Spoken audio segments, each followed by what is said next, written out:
Personal risk perception is our own view of what is an acceptable level of risk, and it can differ from person to person. Successfully taking shortcuts, perhaps because of time versus risk pressures, exposes us to increased levels of risk, which will, in time, change our personal perception of the risk. Think about the difference between how you drove when you first passed your test to how you drive now.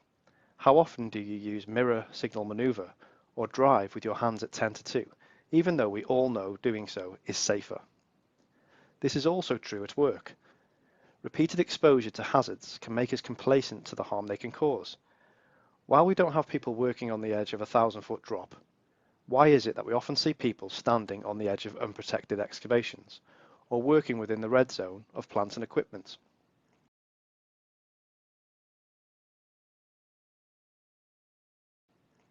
This happens because we all have our own perception of risk. However, new ways of thinking and working have led to risks that have previously been accepted being challenged and avoided. Interestingly, sometimes we perceive risk differently for other people than we do for ourselves. Consider whether you're happier to be a driver of a vehicle or a passenger.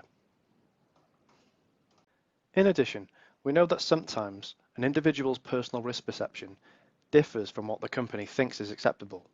This is especially true when it comes to occupational health hazards, such as vibration, dust, and noise exposure, where the harm is something that builds over time rather than the effect being immediate, as it is with an injury.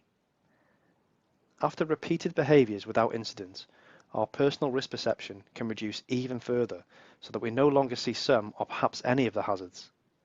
Whatever the cause, whether it's a personal risk perception that has changed or time versus risk pressures that have caused an increased willingness to take the risks, it is vital that we all take part in talk-safe conversations to remind people of the potential hazards so we can all choose safe behaviours.